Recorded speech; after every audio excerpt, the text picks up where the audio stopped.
Why do we only treat ourselves well when it's our birthday? Today, I just woke up. It's my first day as a 22-year-old, and it's also my first day in Bali. We got here late last night and unpacked at this beautiful villa, and I'm just beyond grateful to be waking up here, but I'm also beyond grateful to set a new chapter for myself today.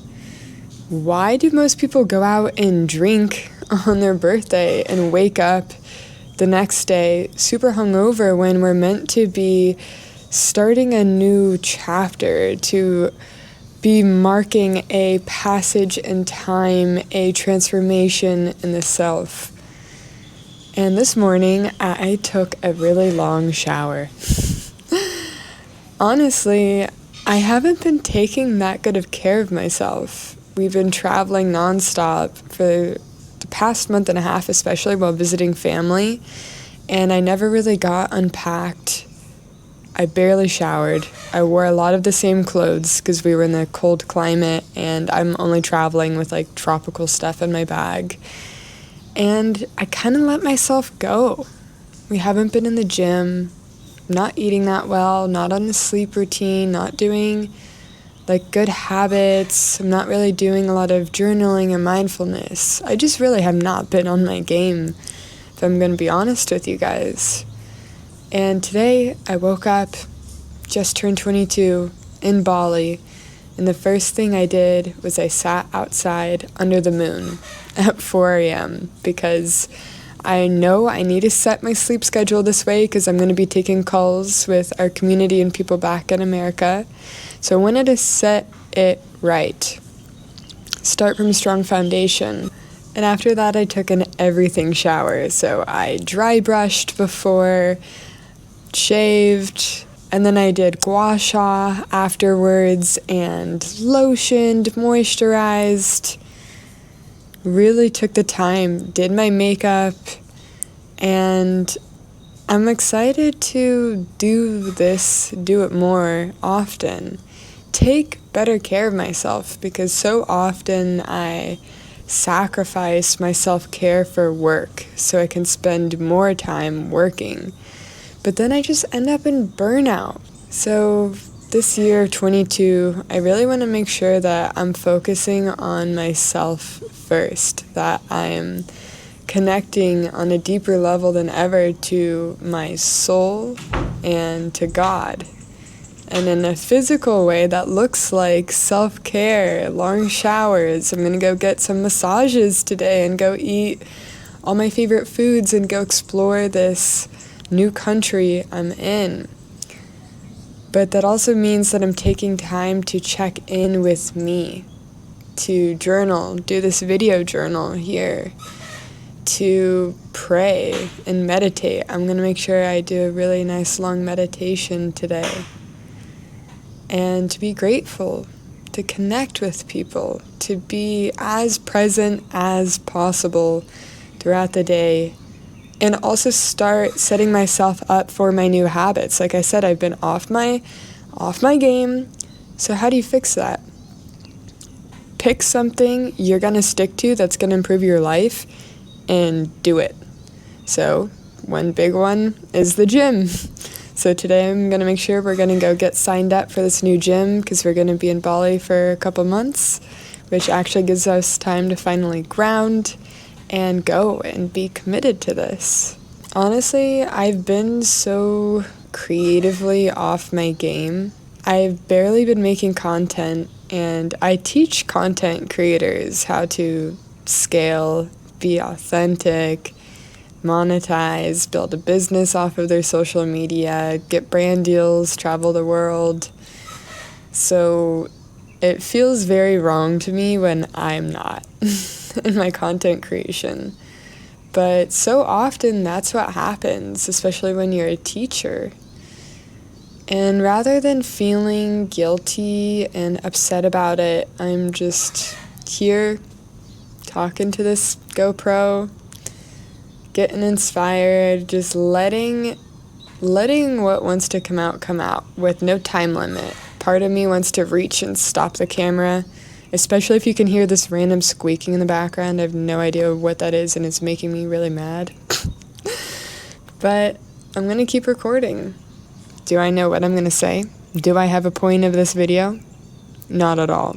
But that's why it's therapy. Content can be therapy because it gives you the time and space when you do it long form horizontal like this to just be.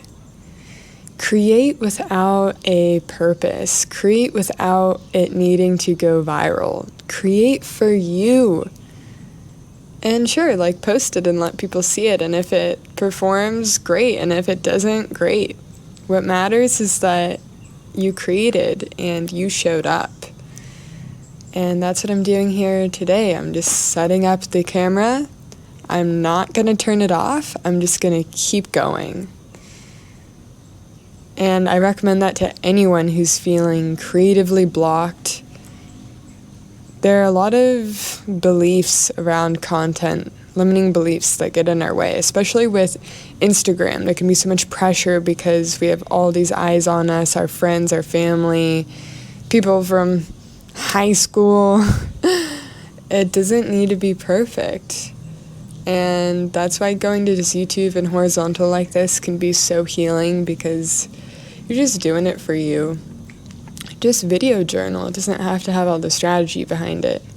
But then I do recommend at least still keywording it properly. You can use vidIQ to find out what keywords you want to rank for and what's a good opportunity, so that your video still does have a chance to get some traction. You know, still give it a couple thumbnails, maybe split test those thumbnails, give it a little caption, but generally just turn on the camera and talk. So let's ask myself some questions. It's my first day as a 22-year-old, and I want to reflect on who I am right now. Number one, where am I? I'm in Bali. I just got here. It's my first day here. And we're going to be here for the next couple months before going to Europe for the summer to do some really exciting things with villas and creators. How do I feel? Well, I've already happy cried a couple times this morning. This place is just so beautiful and unreal. I love the tropical. I love hearing the birds and seeing the really blue of this pool here next to the green of the trees and all the flowers and the plants. It's so calming on the nervous system, and we found this villa and picked it out specifically too because of the grass. I'm sitting out here in the grass right now. That's very calming. But honestly, I haven't been very calm. I feel like I've been in hyperdrive the last few months. Just the internal conversation in my head is an endless to-do list. It's putting out fires and trying to help people and get back to everyone in my business. It's endless things to do and not a lot of gratitude when I do them, just a lot of like, oh no, panic mode in my nervous system and fear and dried up creativity. But now I'm feeling like I'm about to find a whole new version of myself, and I think it's already happening in this moment. In fact, the thing I'm recording on right now is a GoPro that I just decked out recently before coming on this trip. I got the mic mod and this remote control stand, and I have my mic attached here so that I can easily vlog with this. Because there was some kind of thing with it that wasn't that exciting on my iPhone, and it took up a lot of storage, and then I think I had fear of my storage running out, and my storage is full. So I'm doing something new in this content creator way right now. And I already took an everything shower this morning, which it's been a while. And I've been off my self-care game. I've been off my habits. My sleep schedule's been terrible. So I already feel that I'm stepping into a new version of me this morning. Got up at 4 a.m., sat under the moon. And I got up at this time because I'm gonna have to get up at this time. I get to get up at this time every day because I'll be taking calls from people back in America with our creator community and such. So I wanted to set it on the right note. Some people would say, it's your birthday, sleep in. No, I've done enough. I'm ready to discipline myself, because the road to heaven can feel like hell. And that's something that can be very paradoxical and hard to understand, but when you do the hard things, you do the things that make you uncomfortable, you do the things that you don't want to do, but you know they're good for you, you end up being the happiest. And I recommend to anyone reading this book called Dopamine Nation, and it actually talks about how pain and pleasure work in our brain and what the dopamine actually fires from is not what you think. I'm happy I brought this up because I'm going to look back into it.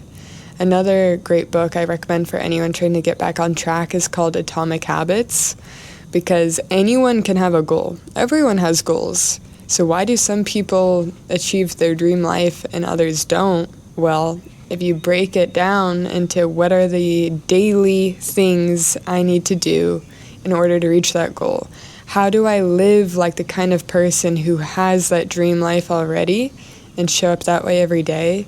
That's what makes the difference. So that's what I'm getting back to. A couple years ago, I started doing a habit tracker, and I was journaling and meditating and reading and stretching and working out every single morning before I started work. And I would say that's when I changed the most out of my entire life. It just completely transformed who I was, and I only did it for a season. So if you can focus on yourself, even for just a season, don't rush to check your phone first thing. Don't rush to hop to work first thing. Take the time and the space for you in the morning. Everything will change. Guard your boundaries. Guard your habits. Treat them like they are sacred, and do not compromise. If you say, I'm going to the gym this many days a week, you do it. If you say you're going to meditate every day, do it. If you say you're going to post content every day, do it. You will rise or fall to the standard that you hold yourself to. And the second you start compromising, that habit's going to go out the door, and you're going to look around and go, oh, I don't do that thing anymore. I was doing that for a while and I felt really good. What just happened? Seinfeld always said, don't break the chain. So he wrote a joke every single day. Even if it's bad, it's a flop, it's not that good of a joke, he still did it every single day to keep up that flow, to keep the momentum, to keep that creative well tapped. So if you're a content creator, I recommend create something every single day. If you don't want to turn on the camera, then edit. If you don't want to edit, then write an idea. If you don't want to write an idea, scribble a picture on a piece of paper, or sing a song, or play an instrument. But show up for that creativity every single day. Strive to make a video every day. And if not, still show up in some capacity. If you have a 20-minute workout you're going to have to miss, okay, do a 5-minute workout. Pull out YouTube, pull up a Pilates video, and still show up for 5. Because when you break that chain and you lose the streak, you just set momentum in the other direction. You always have momentum, whether that's positive and you're growing and you're building, or it's negative and you're falling away from your habits and towards anxiety and chaos and not feeling like your best, not feeling like yourself. So come with me on this journey. I'm going to be vlogging way more. I'm going to be journaling like this way more for you guys to show up, to hold myself accountable to tapping into my creativity even when I don't feel like it, because I can sit here and show up and talk to the camera. I have no excuses. And I think a lot in my life is about to change. So I'm going to show up like this. And whether it's just my future self watching this or my kids watching it one day, or it gets a lot of views, that'd be cool too. Inspire and help others change their lives. I care a lot about impact and would love to see that happen. So I love you guys. Thank you for listening, and future self, thank you for making these changes.